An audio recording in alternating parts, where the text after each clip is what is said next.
tiene para nosotros este día.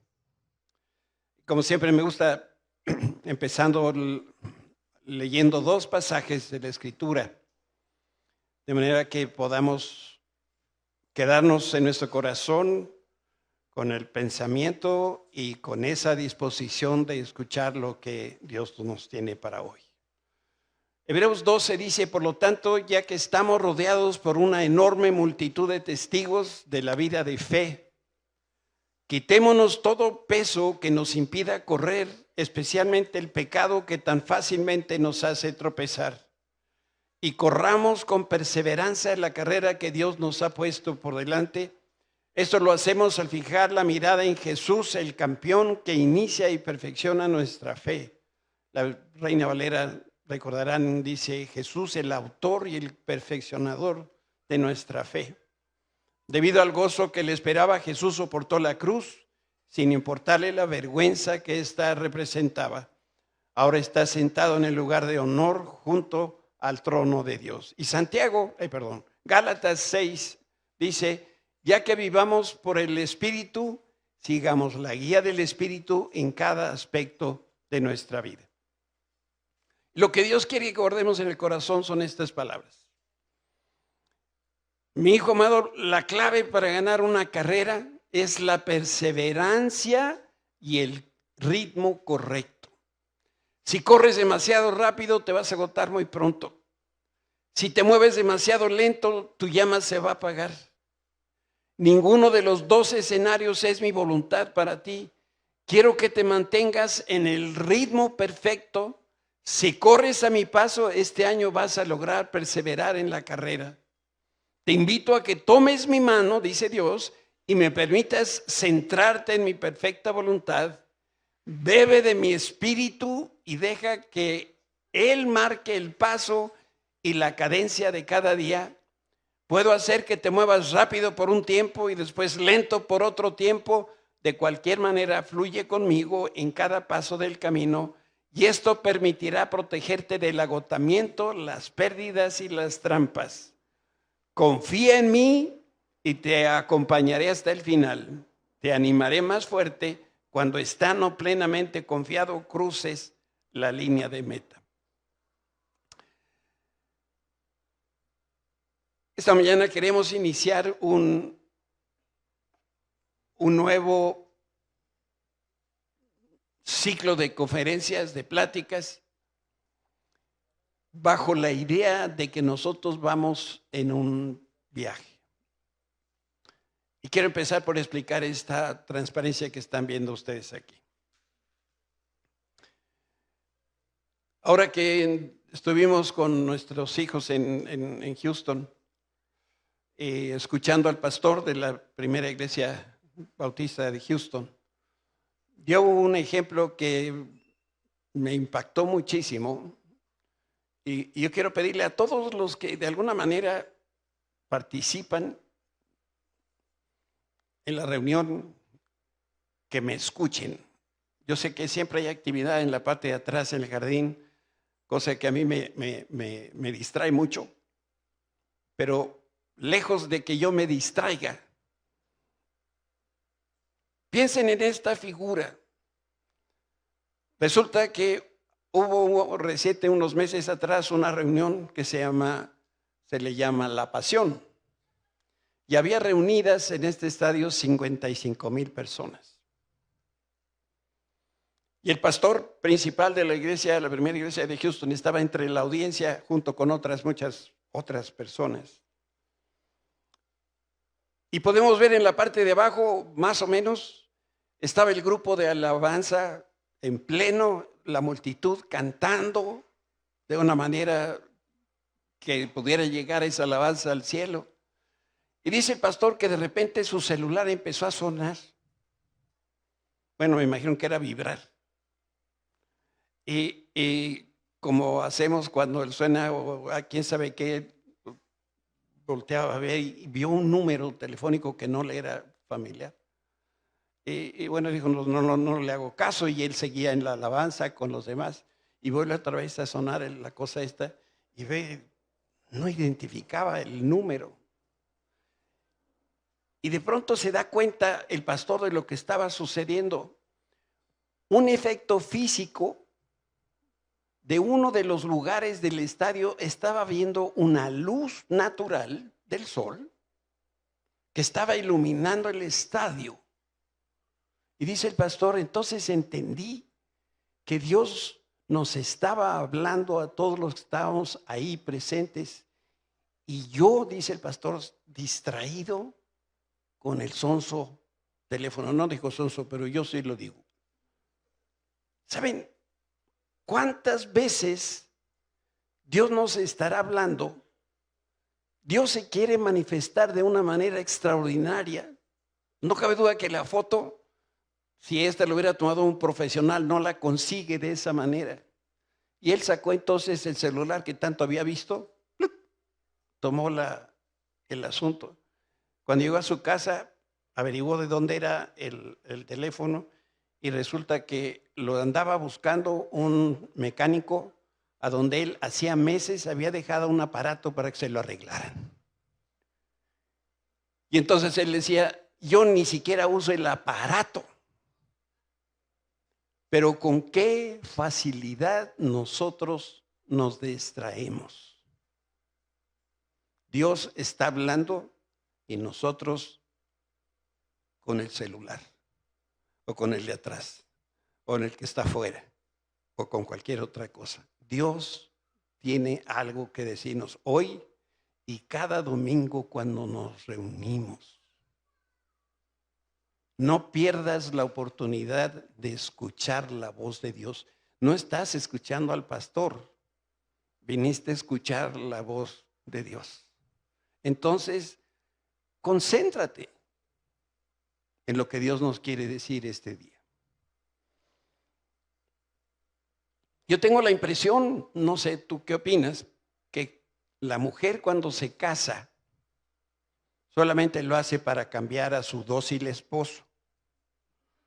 Eso es lo que yo creo. Para ella, el esposo es su proyecto. Es como su diamante en bruto. Y se dispone a pulirlo, a taladrarlo, a usar el buril del amor. ¿No? Yo me acuerdo cuando me casé, ya hace casi 50 años. Entonces todo era emoción. Mi mujer me echa unos ojos cada vez que empiezo a hablar, yo no sé por qué. Todo era emoción, todo era aventura. Era tan emocionante.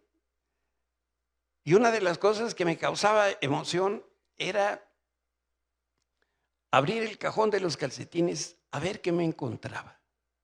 Todo estaba revuelto. Qué gusto entonces me daba llegar a mi casa porque así como iba entrando, vivíamos en un departamento como de 4x4. Y conforme yo me quitaba el saco y dejaba el portafolio y luego quién sabe qué, el calcetín, el zapato, todo se iba quedando ahí. Iba haciendo mi caminito, no, hasta llegar 2 metros después a donde estaba la sala. Pero hoy, si ustedes van a mi casa, todo está ordenado, todo está inventariado meticulosamente. En mi casa, el contenido del refrigerador se registra y se cataloga. La comida no se guarda, se archiva. Tenemos toppers de todos los tamaños, de todas las formas y se acomodan por categorías en estricto orden alfabético. Por ejemplo, la verdura va en el cajón del refri.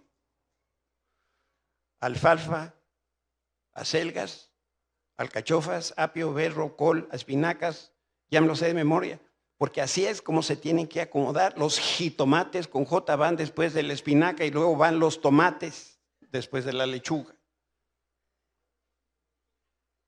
Yo creo que cambio aquí a otra cosa.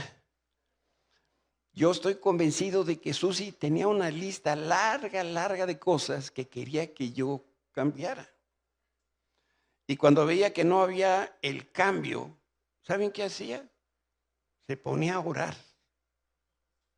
Por eso he cambiado tanto para bien. Y ustedes lo notan, ¿verdad? Háganme así, para que me animen. Sí, pues tengo la impresión que la mayoría de nosotros nos resistimos al cambio. No queremos cambiar. Estamos tan cómodos con las chanclas viejas que no las cambiamos por nada del mundo. Y el problema es que la mayoría nos resistimos y hay un problema y es el siguiente: no podemos llegar a la siguiente etapa que Dios dispuso para nosotros, para ti, para mí, si no cambiamos. Hay lugares de oportunidad que Dios tiene para cada uno de nosotros, pero para llegar necesitamos cambiar. ¿Cambiar qué? Cambiar el camino, cambiar la actitud, y para todo ese cambio se necesitan dos elementos: se necesita movimiento y madurez. Hay que moverse, hay que llevar a cabo los cambios. Yo te preguntaría, ¿cómo te sientes el día de hoy? ¿Te sientes incómodo? Ahora, ¿recuerdas la última vez que te cambiaste de casa? Esa es una de las experiencias más molestas de la vida. Meter en cajas los libros, en papel periódico los vasos y las cajas y luego llevar. Es una cosa espantosa. Pero cuando la persona decide mejorar, como cuando se cambia de casa, es porque está tratando de avanzar. Nadie se cambia de una casa a otra porque va a ir de mal en peor, ¿verdad? Nos cambiamos siempre porque creemos que lo que viene está mejor, ¿no es cierto? Me refiero, por ejemplo, cuando una persona decide: voy a regresar a la escuela para concluir los estudios que dejé truncos. O bien, regreso a la escuela para sacar mi titulación, que por cierto, nomás por pura curiosidad, ¿habrá aquí alguna persona que no se ha recibido, ya terminó la carrera, pero no se ha recibido? Levante la mano. Ay, nanita. Con ustedes quiero hablar terminando la reunión. Vengan con sus papás.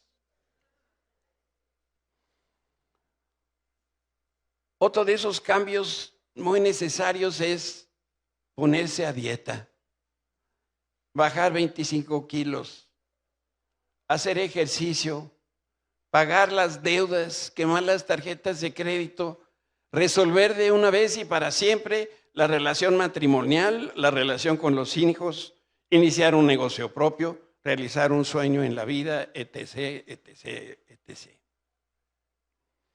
Algo que no entiendo, al mismo tiempo que estoy hablando de cambios, es que cada vez que yo me propongo cambiar y mejorar algún aspecto de mi vida, se me aparece un compadre, una comadre que me exhorta con palabras de amor y de aliento y me dice: ni lo intentes, no vas a poder. Yo me recibí 7 años después de salir de la carrera. Y claro, hacer la tesis después de 7 años, bueno, hacer la tesis, punto, es una monserga. Imagínense después de 7 años. ¿Por qué nos cuesta tanto trabajo hacer lo que sabemos que nos conviene? Vivimos en un mundo imperfecto y cada vez que nosotros nos movemos y ascendemos, resulta que molestamos a más de 2. Por eso, por lo general, tu cambio hace que las personas se incomoden. Debiera ser al revés, que te echaran porras porque estás logrando metas en tu vida.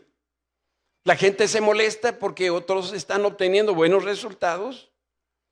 Y el mensaje sin palabras que nos dan es: yo estoy muy cómodo así como estoy, así que ni me vengas a decir que cambie, porque no voy a cambiar. Y la manera de ser y de pensar de Dios es muy diferente a la nuestra. Y eso es lo que venimos aquí a aprender hoy. Si tú y yo no cambiamos, Él va a hacer que nos sintamos incómodos. Hago una confesión. Yo he orado por personas diciéndole al Señor, Señor, incomódalo. Que no pueda dormir. Despiértalo. Parece que está ahí pasivo y no está haciendo lo que le corresponde. Y esto es justamente lo que hace la palabra de Dios. Si tú la has leído, ya te diste cuenta que no siempre la Biblia es muy amable, porque la palabra de Dios es una espada filosa.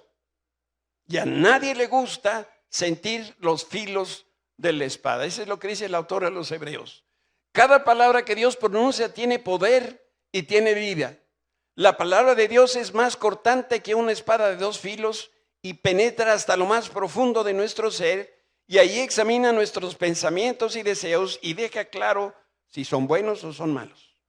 A propósito, y antes de seguir, ¿habrá alguno aquí que sabe que necesita cambiar algo? Levante su mano. Ah, sí, porque de momento pensé que estaba yo en la congregación equivocada. Es aquí. Es aquí donde tenía que decir esto. El pasaje habla de filos en plural, que cortan con facilidad y penetran en lo más profundo. Y así es la naturaleza de la espada que se le conoce a la Escritura. Lean capítulo 6 de Efesios, por ahí. Y vamos a ver la armadura de Dios y está la espada de dos filos. ¿Sabes por qué se le llama la espada de dos filos? Porque cuando tú la quieres usar, eran unas espadas largas, grandes. Hay dos tipos de espadas en la Biblia. Una que es una espada chiquita, un espadín. Cuando se escudriña la palabra, utiliza la figura de un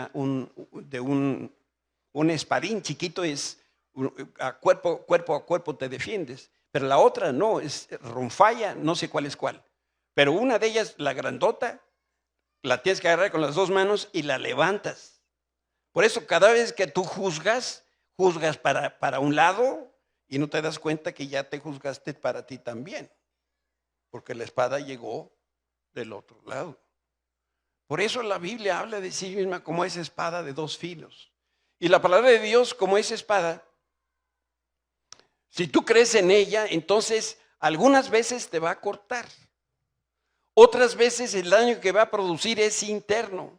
Pero sobre todo siempre es incómoda porque te empuja a cambiar. Si no te mueves, la misma Escritura te va a causar una herida. Todos los que estamos leyendo la Biblia y que la leemos todos los días, decimos, pues ayer estuvo las pedradas duras de parte de Dios al leer. ¿Y hoy? ¿Y hoy también? Ayer me habló de esto, ahora me está hablando del otro. Sí, y mañana te va a hablar de otra cosa. Esa es la función que tiene la palabra de Dios, empujarnos al cambio, hacernos reflexionar de lo que estamos haciendo en este día. Y desde el día que nosotros nacimos, Dios nos ha impulsado a cambiar sin importar que nos incomode, porque Él jamás nos va a pedir que estemos sin hacer nada. Por el contrario, siempre nos impulsa a tomar decisiones. ¿Sabías tú que cuando decides no decidir, esa es una decisión? Dios quiere que estemos tomando todos los días decisiones. Y solamente hay dos opciones. O nosotros escogemos obedecer y cambiar, o escogemos no escuchar y no cambiar.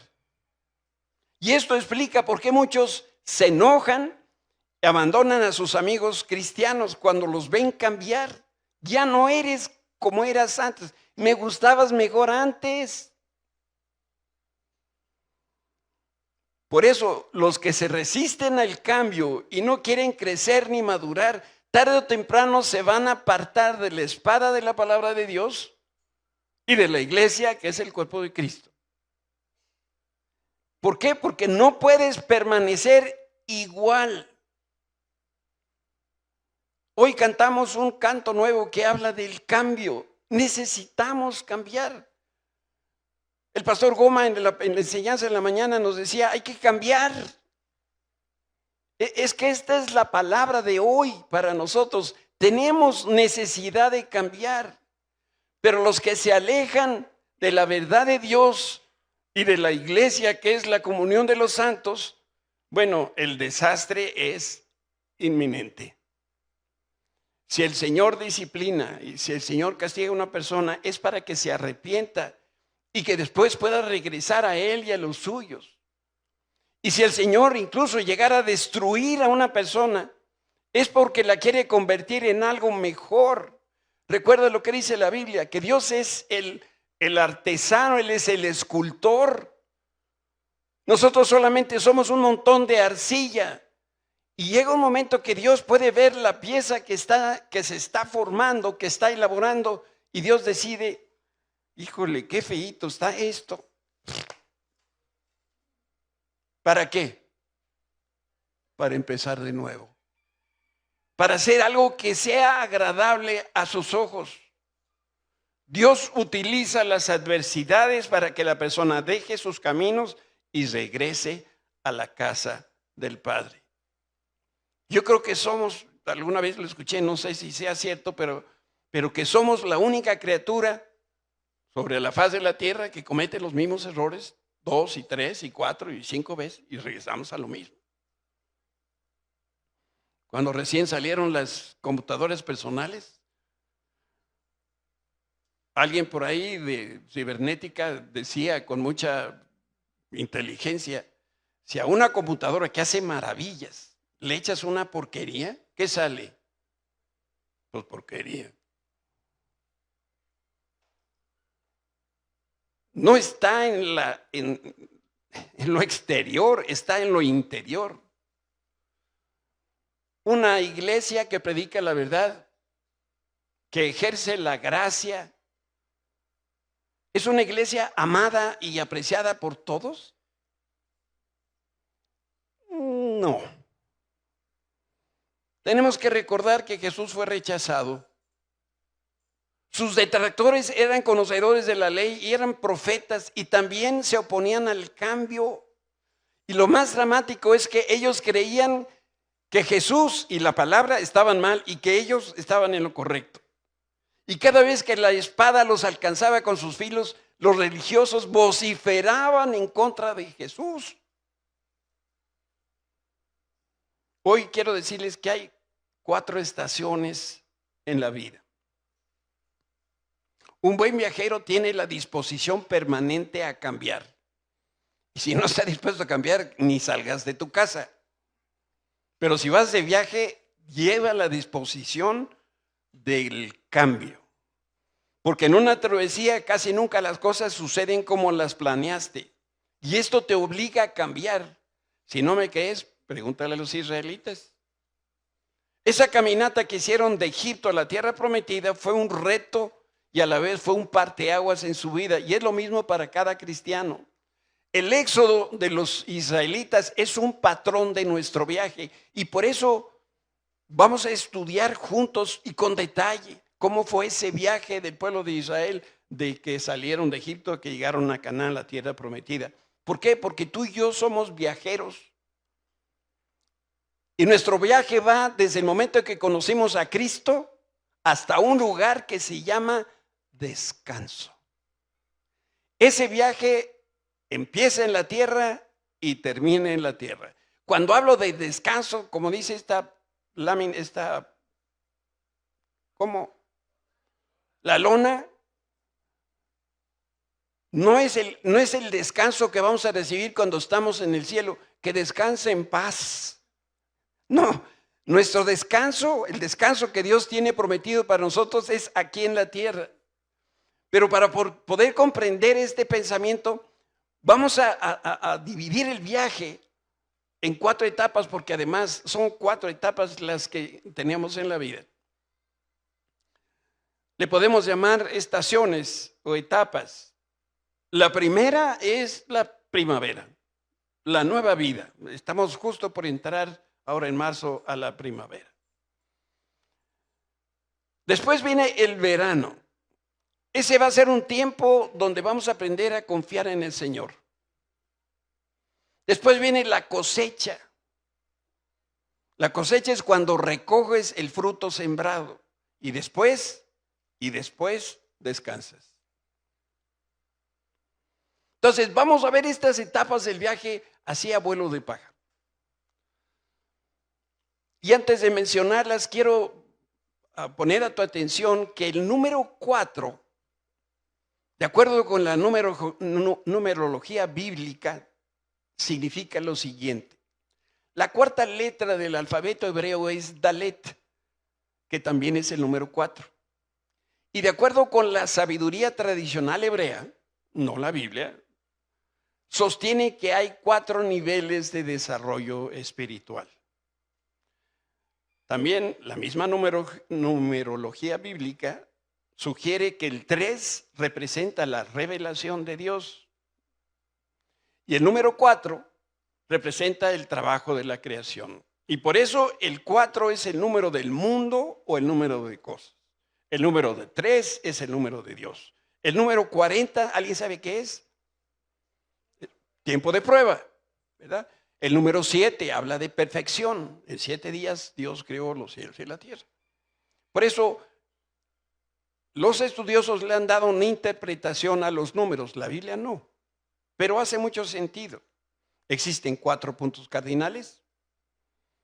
Dice la Biblia que 4 ríos fluían del huerto del Edén y hay 4 estaciones en el año. Y hablando espiritualmente, se aprecian estas mismas 4 etapas en ese viaje del pueblo de Israel por el desierto. La primera etapa fue salir de Egipto.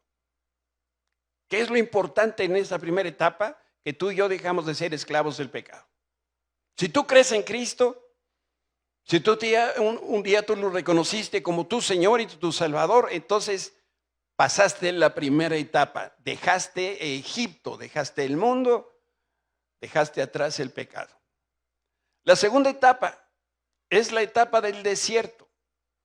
Y ahí tú y yo vivimos día a día, pero vivimos de crisis en crisis.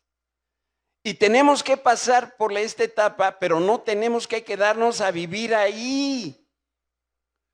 Hay algunos que de verdad les va mal y de mal lo que sigue es peor con I.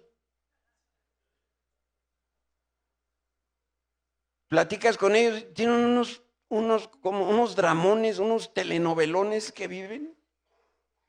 Y así han vivido toda su vida. Es que no sabían, pero ahora ya lo van a saber, que no vivimos en el desierto. Nada más pasamos por el desierto. La tercera etapa es cuando llegamos a la tierra prometida, Canaán. Y esta etapa de la vida se caracteriza porque hay muchas luchas. La tarea aquí es tomar y conquistar el territorio. Es un tiempo de mucho sudar y pujar y trabajar. En especial, este es un tiempo de mucho trabajo cuando llegamos a la tierra prometida. Por eso, nuestro viaje al salir de Egipto no tiene como objetivo llegar a Canaán, sino llegar al descanso. Entonces, en esta tercera etapa, sí se sufre, pero no es la clase de sufrimiento común, sino que este es el dolor y el trabajo de hacer la voluntad de Dios, que son permanentes en la tierra, donde se produce la leche y la miel. Si tú eres cristiano y quieres hacer la voluntad de Dios, te tengo una buena y una mala noticia. La buena noticia es que estás en el lugar adecuado. La mala noticia es que aquí hay mucho dolor y mucho trabajo. Entonces, si no te gusta ni el dolor ni el trabajo, algo vas a tener que hacer. Y eso es, vas a tener que cambiar. Porque el dolor y el trabajo no cambian. Esos los vamos a tener. Y entonces llegamos a la cuarta etapa. La etapa del descanso. Ahí nos convertimos en influencia en el mundo que nos rodea hasta que nosotros alcanzamos el dominio completo en la tierra, pero la batalla aquí es del Señor. Y esta clase de descanso es aquí en la tierra, no es en el cielo. En el cielo tampoco vamos a descansar. Si vamos a estar en la presencia de Cristo, ¿cómo vamos ahora a llegar? Señor, espérame tantito, porque vengo muy cansado de la tierra. Fueron 70 años de mucho trabajo, entonces, ¿dónde habrá el primer sofá cama donde me pueda yo echar? No, llegamos al cielo, no sé si usted lo sabía, pero vamos a estar de fiesta, porque son las bodas del Cordero. Y esa fiesta va a durar toda la eternidad. Y ahí vamos a danzar y vamos a bailar y vamos a gozarnos. Y vamos a ver a los nuestros que se adelantaron en este viaje y ya están con el Señor. Y yo no sé ustedes, yo tengo planes para el cielo. Y el Señor tiene planes para nosotros porque dice que después, en un momento de la eternidad, vamos a regresar aquí a la tierra y vamos a gobernar sobre las naciones. Entonces yo todavía tengo vida por delante, no necesariamente en la carne, pero de la otra clase de vida y tengo planes para eso. De estas 4 estaciones, hoy tú te encuentras en alguna y las voy a volver a poner para que tú te puedas ubicar, solamente tú sabes dónde estás. Si recién conociste a Cristo como tu Salvador, entonces acabas de salir de Egipto. Felicidades. Si te encuentras luchando las peores batallas de tu vida, de seguro estás en el desierto. Y es fácil identificar esta etapa porque literalmente vives al día en todas las áreas de tu vida. Parece que eso define a muchas personas que conozco. La tercera, si realmente estás trabajando, quiere decir que ya llegaste a la tierra prometida. Fíjate bien qué estoy diciendo. Yo sé que hoy vas a tu trabajo todo de lunes a sábado. Y yo sé que haces lo que te piden hacer y llenas ese contrato o cumples con ese contrato que firmas. De eso no estoy hablando. Ese no es trabajo. Estamos hablando del trabajo que es hacer la voluntad de Dios. Porque puedo estar en el trabajo y ese no es el lugar donde Dios quiere que yo esté. Entonces no estoy trabajando. No, ¿qué estás haciendo ahí? Eso sí no sé, pregúntale al Señor. Pero aquí es donde muchos se atoran. Cuando llegas a esta tercera etapa, ya estás disfrutando la leche y la miel, pero como digo, va acompañado de mucho trabajo diario para poder cumplir con el propósito de Dios en tu vida. ¿Hasta qué día de vida llegó Moisés antes de morir? Pues igual que todos, hasta el último. ¿No? ¿Y hasta qué día trabajó Moisés? ¿Cómo? Hasta el último. ¿Cuántos años tenía Moisés en el último de sus días? ¿Alguien sabe? 120 años.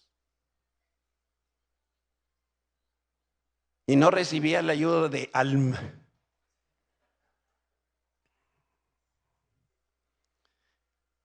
La cuarta etapa, si te sientes y tienes cara de bebé recién comido, dormido y cambiado, quiere decir que estás viviendo en el descanso del Señor, pero no es en la hamaca.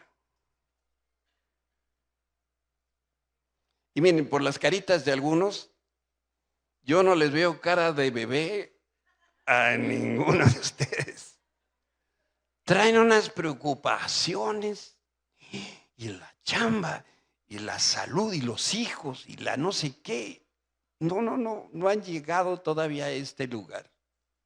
A propósito, en el viaje cristiano, y además porque si a alguno se le pudiera ocurrir, de una vez te lo digo, no hay pase automático, tampoco puedes saltar etapas haciendo veranos o trabajos extra, sino que es un paso a la vez y sobre todo debes cambiar. Debes dejar donde estás para ir a donde el Señor te quiere llevar. La única ley de física, ¿dónde está la física? Híjole, con trabajos sé sumar. Y tú de física, eso debe dar vergüenza. Hay una ley de la impenetrabilidad de la materia. ¿Cierto? ¿Verdad que sí? Quiere decir que no podemos estar en dos lugares diferentes al mismo tiempo. Y para llegar a donde Dios nos tiene que, o quiere que lleguemos, tenemos que dejar el lugar donde estamos. Y algunos están tan contentos donde están que no se quieren cambiar. Vamos a tratar de hacer aquí una comparación entre el pueblo hebreo y nosotros. Por eso quiero dibujarte un cuadro comparativo entre nuestro viaje y el viaje de los israelitas. Israel, sabemos, empezó en Egipto, trabajaba para el hombre más poderoso del planeta. Dios llamó a su pueblo para que saliera de ese lugar y fuera a otro que Dios le iba a mostrar, porque el propósito de Dios era darles descanso de sus enemigos. Léanlo el número de veces que se repite esta frase en el Antiguo Testamento y se van a sorprender. Por eso, si tú crees en Jesucristo, entonces tú y yo también estamos en el mismo viaje, empezamos aquí en la tierra y trabajamos para hombres que son muy poderosos. Abre los ojos, por favor. Yo estoy seguro que ya te diste cuenta que tú y yo solamente estamos ayudando a construir las pirámides de alguien más. Tanto en lo material como en lo espiritual. Con tu esfuerzo y con el mío estamos ayudando a que otros construyan su reino y se hagan ricos. Levante la mano todos los empleados.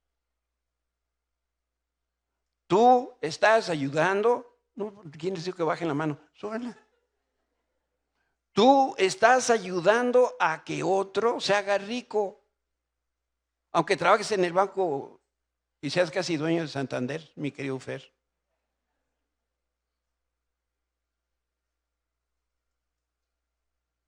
Ya pueden bajar su mano. ¿Cuándo vamos a empezar nuestras empresas? El deseo en el corazón de Dios es que nosotros seamos cabeza y no cola. Soy director del área de limpieza.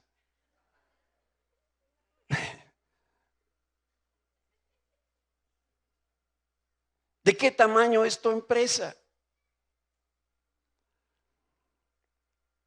Cada vez que nosotros hablamos de lo espiritual y de lo físico, tenemos que darnos cuenta que lo espiritual antecede lo físico.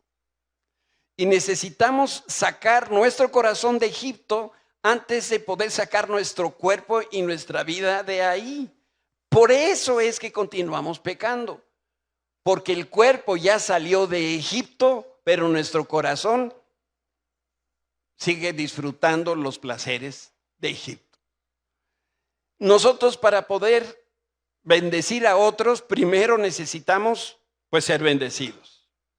Y el viaje de la vida cristiana es mucho más que provisión que todos necesitamos para vivir.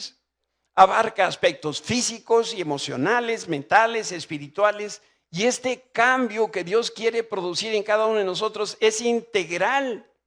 Incluye cada área de nuestra persona. Y la única manera de cumplir nuestro llamado personal es permitir que el Señor haga su voluntad en nuestra vida y no nuestra voluntad. Un jefe extranjero que tuve, se sorprendía siempre cuando había alguien que renunciaba, porque antes, no sé ahora, pero las renuncias terminaban con una frase muy,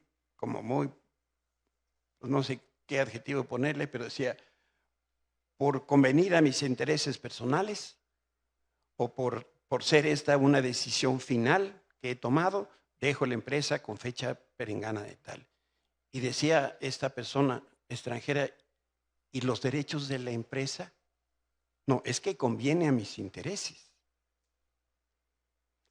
Esta es la mentalidad del empleado, la mentalidad del que construye para otros faraones. Por eso cuando nosotros nacimos de nuevo, salimos de Egipto. Esto era esencial, pero ese no es el propósito final. Si te sorprende una tormenta fuera de Egipto, como le sucedió al pueblo de Israel, ¿dónde te vayas? ¿Dónde te vas a refugiar? Que no sea en Egipto, ¿eh? Si te cansas ¿Dónde vas a descansar? No vayas a regresar a Egipto. Si tienes hambre o tienes sed, ¿dónde vas a suplir tus necesidades? Y por nada del mundo regreses a Egipto. ¿Para dónde tienes que caminar? En dirección de Canaán.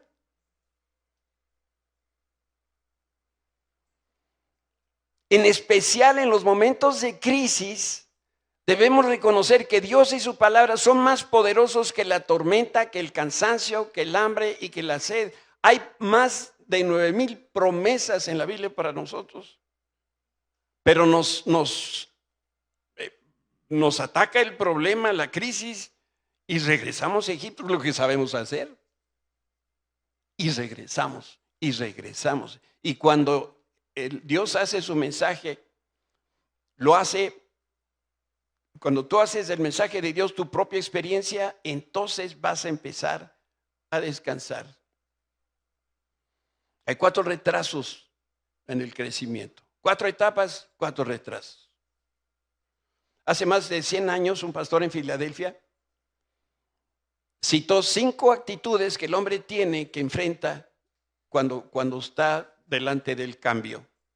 Y seguramente en 100 años ya cambiaron los números, lo entiendo, pero de cualquier manera me parecen relevantes y pertinentes. Miren, los innovadores son los que corren a implementar nuevas ideas. De esos, solamente el 2.6% de las personas son innovadores. La segunda categoría son los primeros en adaptarse. Esos son los dóciles. Pero hijo, aquí no nos llegó ninguno de esos. Estos no son iniciadores, pero son los que se adaptan, 13.4%. Luego viene la lenta mayoría, es un rebaño de seguidores que viene despacito, despacito, despacito. ¿Conocen el gallo gallina? Así vienen. ¿Qué porcentaje son esos de la lenta mayoría? 34. Luego tenemos al grupo que es la renuente mayoría, son los que refunfuñan porque nada les parece. Vamos a mover la reunión a las 11 de la mañana. No. La vamos a hacer a las 9 de la mañana. No.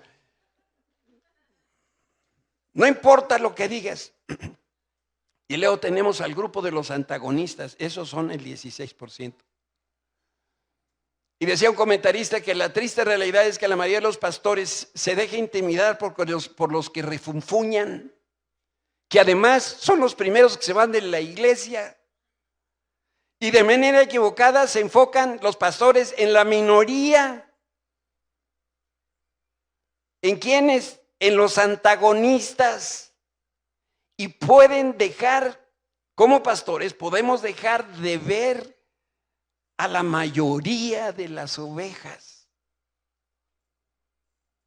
El camino al descanso, hagan de cuenta que es un trozo de queso de hoyos, el queso holandés.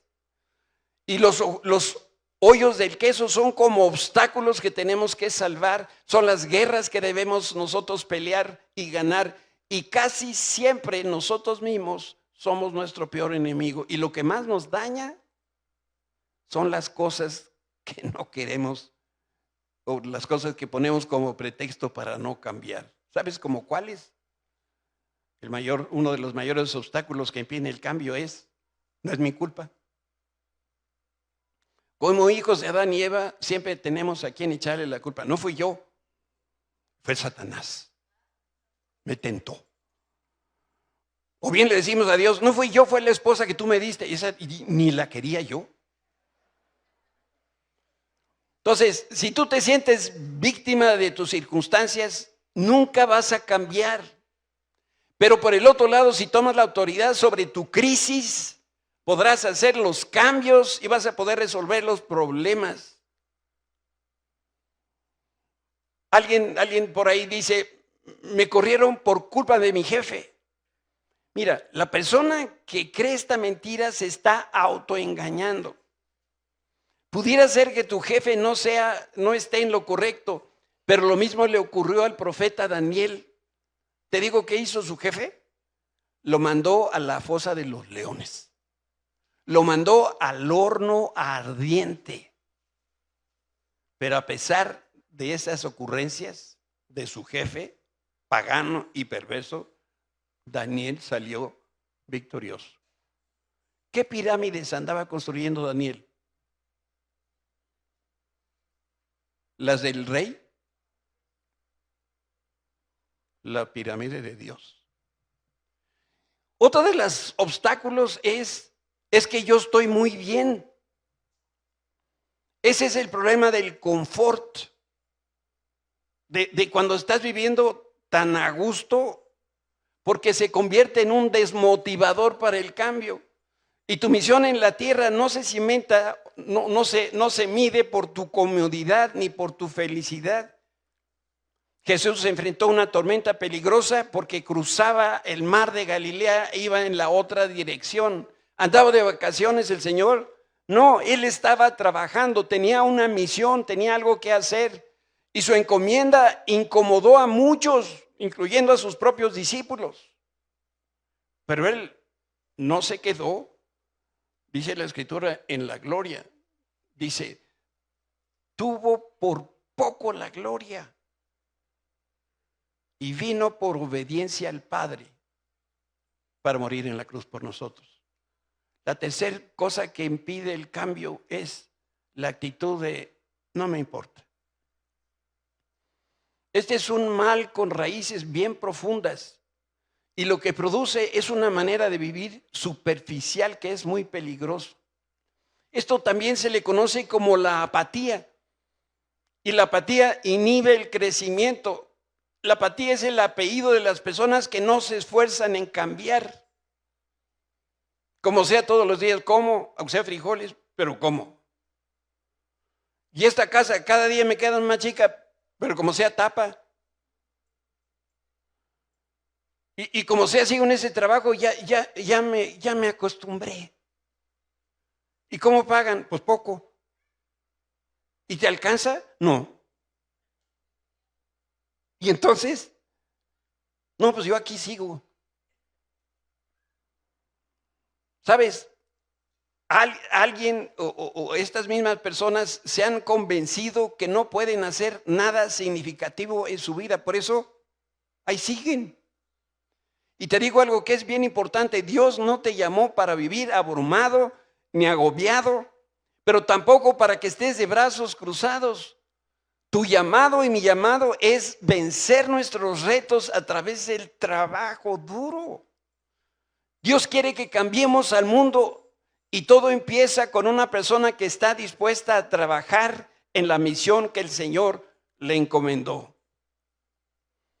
Confieso que la última vez que casi le saco los ojos a un compadre de aquí de la iglesia, y no voy a decir su nombre, voy a ver si ya llegó. Ya llegó. Me dijo, yo ya trabajé todos estos años, por eso ahora yo merezco mi jubilación. Y se dio la media vuelta y se fue. Si tú no trabajas o no tomas bien en serio tu trabajo, ese que Dios te asignó, debes entender esto que es fundamental. La Escritura afirma que Dios es Rey de reyes. Y luego, ¿qué sigue? Señor de señores. Y yo te preguntaría, ¿tú eres uno de esos reyes? ¿Tú eres uno de esos señores? Porque Dios no es rey y señor de los que dicen, no es mi culpa. Ni de los que prefieren la comodidad y el confort. Ni tampoco de los que no muestran interés. Ni de los que no quieren trabajar. Él es el Señor de otros que son señores. Y que dominan. Y que han logrado con la ayuda de Dios y con su esfuerzo poder llegar al punto donde hoy se encuentran. Por eso, hoy quiero dejar en tu corazón solamente una historia. Le he pedido al grupo de alabanza que me ayude. Porque hoy aprendimos un canto muy sencillo que resume los minutos que he usado de tu valioso tiempo para explicar estos pensamientos.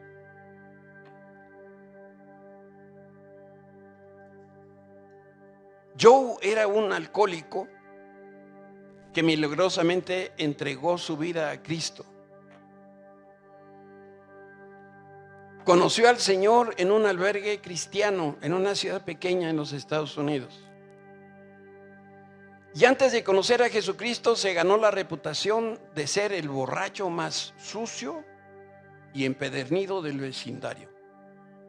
Todos los que lo conocían creían que no tenía remedio.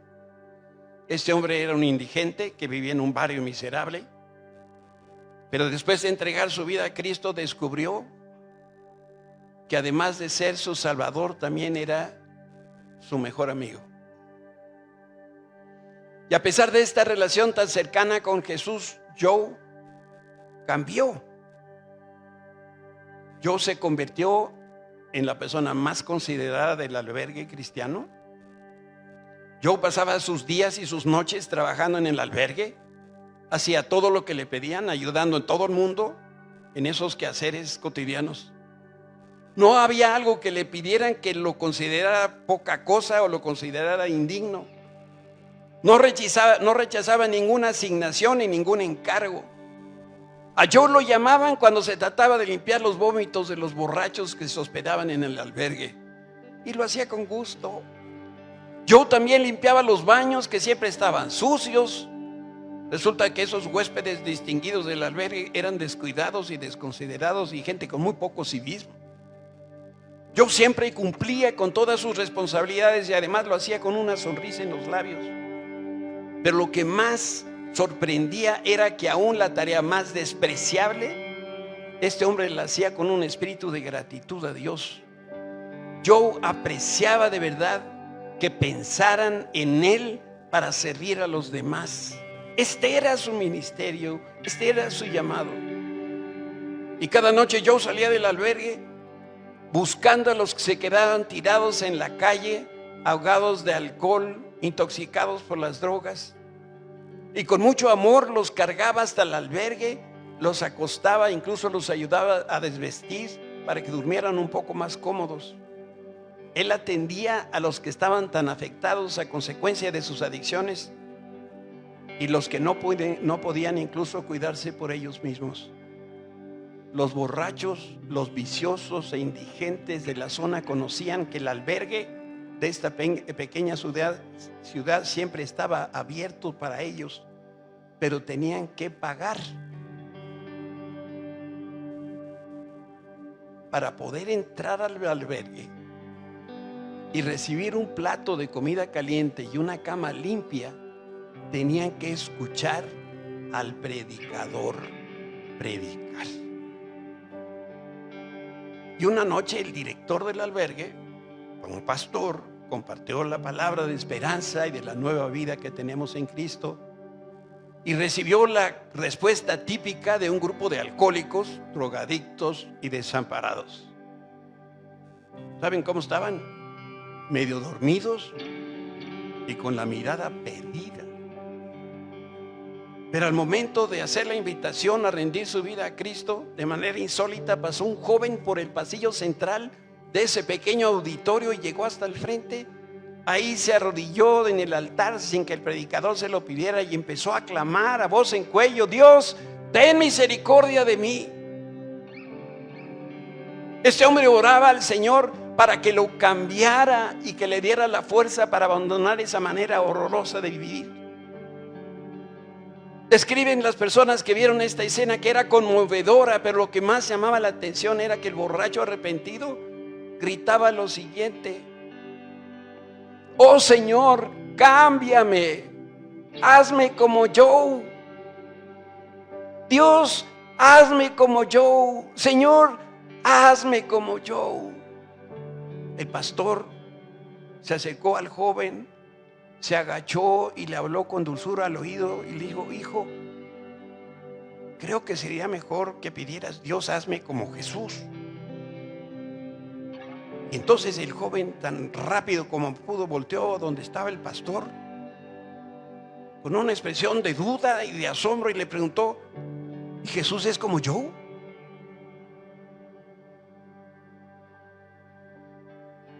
¿Qué cambio habrá visto este joven?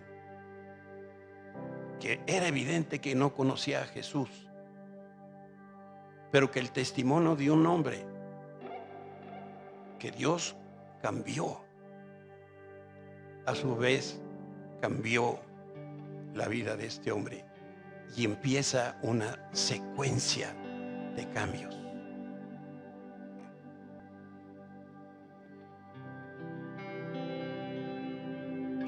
Si hay algo en tu vida que necesite cambiar, de veras,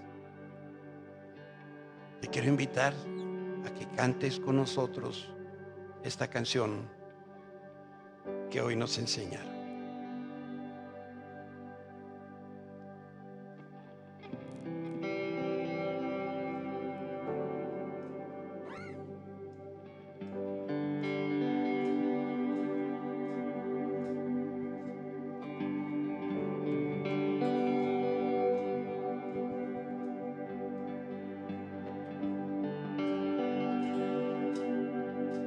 Cámbiame, Señor, haz tu ver en mí, que mi corazón sea junto a ti. Cámbiame, Señor, haz tu ver en mí, que mi corazón sea junto a ti. Y como el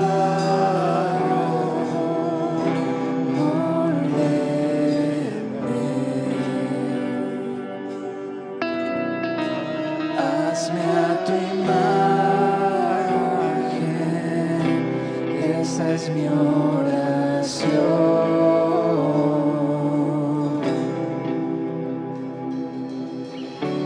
Cámbiame, Señor, haz tu ver en mí, que mi corazón sea junto a ti. El cambio empieza cuando yo reconozco que Jesús es mi Salvador. Si hubiera entre nosotros alguna persona que nunca ha tomado esa decisión,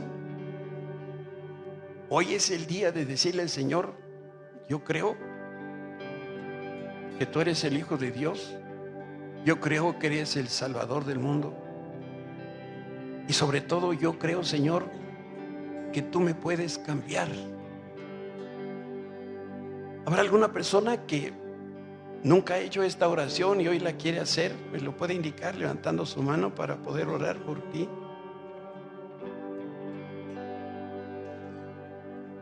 ¿Habrá alguien? Gracias. ¿Habrá alguien más que le quiere decir gracias? Vamos a repetir todos juntos esta sencilla oración.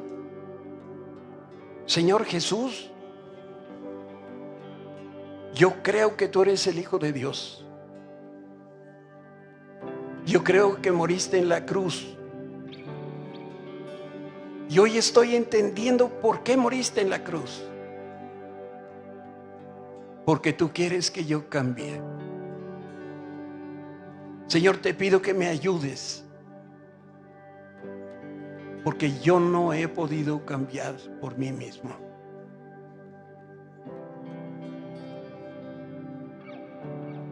El Señor conoce tu corazón. El Señor conoce dónde está tu debilidad. Que nosotros también podamos decir, como este hombre arrepentido: Señor, hazme como Jesús. Vamos a cantar todos juntos. Ver en mí que mi corazón sea junto a ti. Cámbiame, Señor, haz tu ver en mí.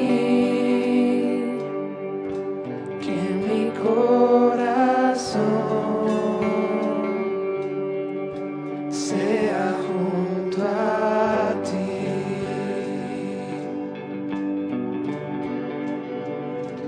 Levanta tus manos al cielo, vamos a orar. Y como mencionaba hoy en la mañana, pídele al Espíritu Santo que sea quien te impulse, quien te dirija a hacer ese cambio.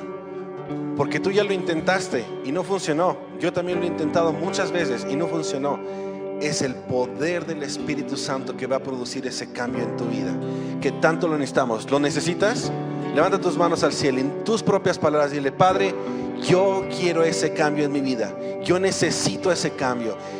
Abre tus labios, que no te dé pena el que está al lado. Tú habla con el Señor, dile: Espíritu Santo, necesito de ti, necesito ese impulso, necesito ese toque fresco de tu Espíritu Santo en mi vida.